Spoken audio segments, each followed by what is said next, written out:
बिस्मिल्लाहिर्रहमानिर्रहीम अस्सलाम वालेकुम। तो आज हमने करनी है ANS फार्मा, ठीक है। उसका चैप्टर नंबर 4 है कोलिनर्जिक एगोनिस्ट, वो हमने स्टार्ट करना है, ठीक है। तो इसमें एक टेबल बना हुआ है, ठीक है। ये देखें, ये sides of action of the cholinergic agonist in the autonomic and somatic nervous system. तो मैं आपको सिंप्लीफाई करती हूँ कि ऑटोनॉमिक नर्वस सिस्टम जो होता है ना, वो बेसिकली क्या होता है। ये ना ऑटोनॉमिक नर्वस सिस्टम के अंदर जो गैंग्लियन होते हैं ना, उसका काम एक रिले सेंटर के तौर पे करते हैं वो।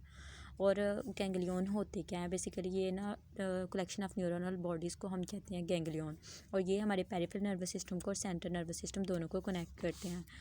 अब ऑटोनॉमिक नर्वस सिस्टम में दो सिस्टम है, एक सिंपैथेटिक नर्वस सिस्टम है, एक पैरासिम्पैथेटिक नर्वस सिस्टम है। जो सिंपैथेटिक होता है वो प्री गैंग्लियोनिक, इसमें जो होते हैं वो शॉर्ट होते हैं और वो एसिटाइलकोलिन रिलीज़ करते हैं। और पोस्ट गैंग्लियोनिक जो होते हैं वो लॉन्ग होते हैं और नॉर एपिनेफ्रिन रिलीज़ करते हैं। और नॉर एपिनेफ्रिन एडिनर्जिक रिसेप्टर पे जाके एक्ट करता है। इसमें यह है कि इसमें जो प्री गैंग्लियोनिक होते हैं पैरासिम्पैथेटिक के अंदर, वो लॉन्ग होते हैं, वो एसिटाइलकोलिन को रिलीज़ करते हैं। और इसके पोस्ट गैंग्लियोनिक जो होते हैं वो शॉर्ट होते हैं और वो शॉर्ट भी एसिटाइलकोलिन रिलीज़ करते हैं। जबकि सिंपैथेटिक के अंदर हमने पढ़ा कि वो नॉर एपिनेफ्रिन रिलीज़ करते हैं। इसमें पैरासिम्पैथेटिक के अंदर एसिटाइलकोलिन पोस्ट गैंग्लियोनिक भी रिलीज़ करते हैं और वो शॉर्ट होते हैं और ये एक्ट करते हैं जाके मस्कुलिनिक रिसेप्टर्स पर। उसके बाद जो है वो सिंथेसिस कैसे होती है एसिटाइलकोलिन की, उसकी रिलीज़ कैसे होती है, ये आपको पेज नंबर 14 डिफरेंट कॉर्ड फार्मा पे मिलेगा, ये वाली डायग्राम। इसमें यह है कि सबसे पहले सिंथेसिस कैसे होती है। कोलिन एसिटाइल ट्रांसफरेज एक एंजाइम होता है जो कि एसिटाइल कोलिन की सिंथेसिस करता है। कैसे करता है, कोलिन से और एसिटाइल को, ये जो होता है ना, उन दोनों को मिला के एसिटाइल कोलिन जो है उसकी फॉर्मेशन करता है। उसके बाद जो है वो उसकी स्टोरेज कैसे होती है, वेजिकल्स के अंदर उसकी स्टोरेज होती है। और उसकी स्टोरेज होती है वो उसको स्टोरेज होने का ये फ़ायदा होता है कि वो उसको डिग्रेडेशन से प्रिवेंट करती है। उसके बाद न्यूरो जो है वो रिलीज़ होते हैं। वो कैसे मतलब रिलीज़ होते हैं, जो न्यूरोट्रांसमीटर होते हैं वो ना, और स्पाइडर विनोम होती है जो कि इसको रिलीज़ करवाती है न्यूरोट्रांसमीटर को। और इसको इनहिबिट कौन करता है, एक बोचुलिनम टॉक्सिन होता है जो कि ब्लॉक करता है इसकी रिलीज़ को। उसके बाद जो है वो बाइंडिंग टू द रिसेप्टर्स, कि यहाँ पे देखिए न्यूरोट्रांसमीटर रिलीज़ हो गया। अब रिलीज़ जो है वो इसके अंदर जो पोस्ट वाले हो गए ना, पोस्ट साइनेप्टिक जो इसके रिसेप्टर्स हैं उनको एक्टिवेट कैसे किया जाएगा, जब एसिटाइलकोलिन इसके साथ जाके बाइंड करेगी। फिर उसके बाद इसकी डिग्रेडेशन कैसे होती है एसिटाइलकोलिन की, उसके लिए जो है वो एसिटाइलकोलिन एस्ट्रेसेस एंजाइम्स मतलब होते हैं, वो इसको ब्रेक डाउन करते हैं एसिटाइलकोलिन को, कोलिन और एसिटाइल को अलग कर देते हैं। उसके बाद जो है वो कोलिन की हम रिसाइकलिंग कर लेते हैं। रिसाइकलिंग में ये होता है कि इनहिबिट उसको क्या करते हैं हम लोग ना, मतलब एसिटाइलकोलिन को फॉर्म करने के लिए कोलिन को यूज़ कर लेते हैं। और इसको अगर इनहिबिट करना है तो उसके लिए हेमिकोलिनियम है। देन जो है वो कोलिनर्जिक रिसेप्टर्स हैं जिनको हम कोलिनो रिसेप्टर्स भी कहते हैं। और इसकी दो टाइप्स होती हैं, एक मस्कुरेनिक होते हैं, निकोटिनिक होते हैं। और जो एसिटाइलकोलिन के एक्शन को मिमिक करते हैं उनको कहते हैं ये कोलिनोमिमेटिक हैं। मस्कुरेनिक रिसेप्टर जो होते हैं ये जी प्रोटीन कपल्ड रिसेप्टर होते हैं। इसकी फर्दर डिवीजन है कि इसको 5 सब क्लासेस के अंदर डिवाइड किया जाता है। एक इसमें M1 रिसेप्टर्स होते हैं, M2 होते हैं, M3, M4, M5 होते हैं। जो M1, M2, M3 इनकी लोकेशन कहाँ पे होती है।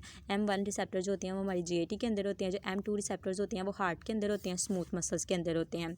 और M3 रिसेप्टर जो होते हैं वो ब्लैडर के अंदर होते हैं, एक्सोक्राइन ग्लैंड्स के अंदर होते हैं, स्मूथ मसल्स के अंदर होते हैं। इनका मैकेनिज्म जो है वो एसिटाइलकोलिन का क्या होता है, सिग्नल ट्रांसडक्शन कैसे करते हैं। इसमें M1 और M3 रिसेप्टर जो होते हैं वो जी प्रोटीन कपल्ड होते हैं। और इनकी एक्टिवेशन कैसे होती है, फास्फोलाइपेजेस के थ्रू।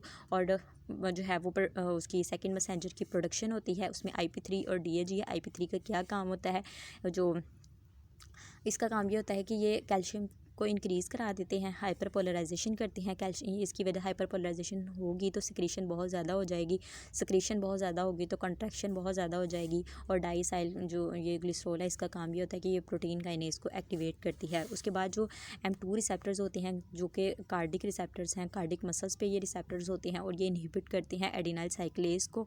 और ये इंक्रीज़ कराते हैं पोटाशियम की कंडक्टेंस को। पोटाशियम बहुत ज़्यादा अगर बढ़ जाएगी तो हार्ट रेट कम हो जाएगा और फोर्स ऑफ कंट्रैक्शन जो है वो भी कम हो जाएगी। और उसके बाद जो है वो मस्कुरेनिक एगोनिस्ट है जिसमें पाइलोकार्पिन है। पाइलोकार्पिन को हम जीरोस्टोमिया में यूज़ करते होते हैं और ग्लोकोमा के अंदर यूज़ करते हैं जब इंट्राक्रेनियल प्रेशर बढ़ जाता है। फिर ये नॉन सेलेक्टिव होते हैं पाइलोकार्पिन।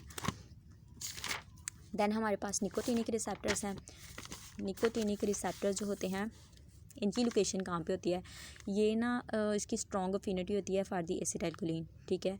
ये रिसेप्टर्स एसिटाइलकोलिन बहुत ज़्यादा जाके निकोटिनिक रिसेप्टर पे जाके बाइंड करते हैं। इनकी लोकेशन होती है हमारे CNS के अंदर भी होते हैं और एड्रिनल मेडुला के अंदर भी होती हैं, न्यूरोमस्कुलर जंक्शन के अंदर भी होती हैं, न्यूरोमस्कुलर जंक्शन जो स्केलेटल मसल्स के अंदर होती हैं उनके अंदर भी होती हैं, उनमें एनएन रिसेप्टर और एनएम रिसेप्टर दोनों ही होती हैं, और ऑटोनॉमिक गैंग्लिया होते हैं, ठीक है।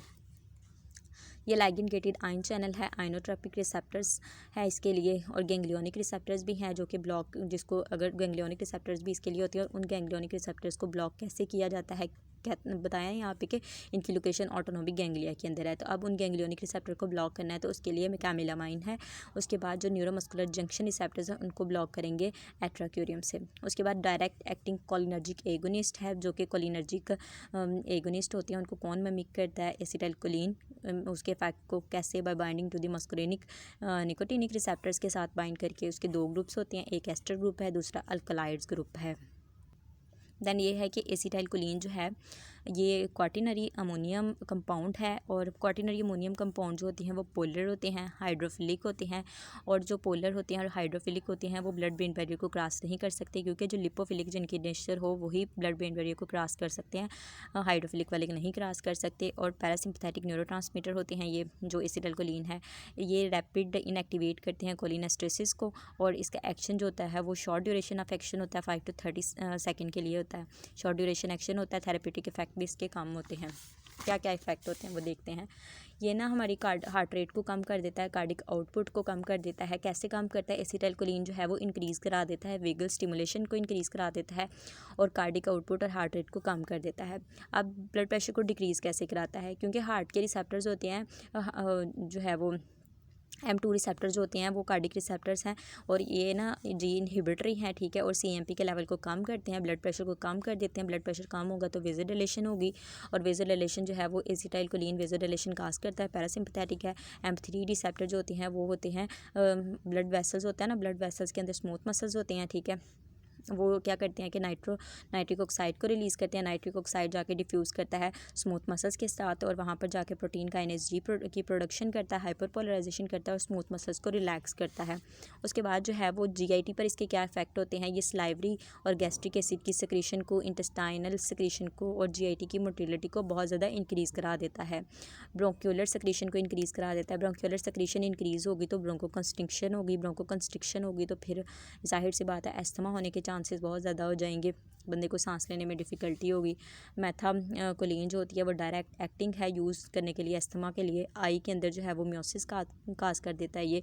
और जेनिटो यूरिनरी इसका क्या एक्शन होता है, यूरिनरी सिस्टम पर यूरिनेशन काज करता है। डिट्रूजल मसल की जो टोन होती है उसको इंक्रीज़ कर देता है। बाकी ये हमारा एसिटाइलकोलिन था। बाकी जो लाइफ सेविंग ड्रग्स है जिसमें नेक्स्ट चैप्टर जो है वो हम नेक्स्ट वीडियो में डिस्कस करेंगे एट्रोपिन को, ठीक है। और इसके अंदर अभी तक हमने डिस्कस किया ऑटोनॉमिक नर्वस सिस्टम के अंदर पढ़ा, उसमें सिंपैथेटिक पैरासिम्पैथेटिक का पढ़ा, उसमें पढ़ा कि कौन कौन से रिसेप्टर जाके जो है वो किस किस पर जाके वो जो नॉरएपिनेफ्रिन था वो किस पे एक्ट करता है, कौन से रिसेप्टर्स उसके लिए होते हैं, एसिटाइलकोलिन के लिए कौन से रिसेप्टर्स होते हैं। फिर मस्कुरेनिक रिसेप्टर्स का पढ़ा, उसकी कितनी सब क्लासेज होती हैं और कौन कौन से जो रिसेप्टर्स होते हैं। हार्ट के रिसेप्टर्स कहाँ पर पड़े होते हैं, GIT के कौन से M1 रिसेप्टर्स कहाँ पर होते हैं, M2 कहाँ पर होते हैं, M3 वाले कहाँ पर होते हैं।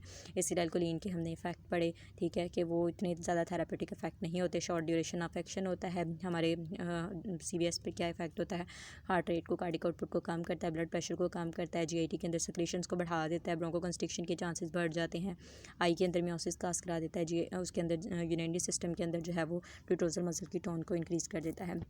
तो ये था हमारा कोलिनर्जिक एगोनिस्ट, ठीक है, इसकी समझ आई हो, या फिर अगर इसमें कोई क्वेरी हो तो आप लोग पूछ सकते हैं। Thank you very much.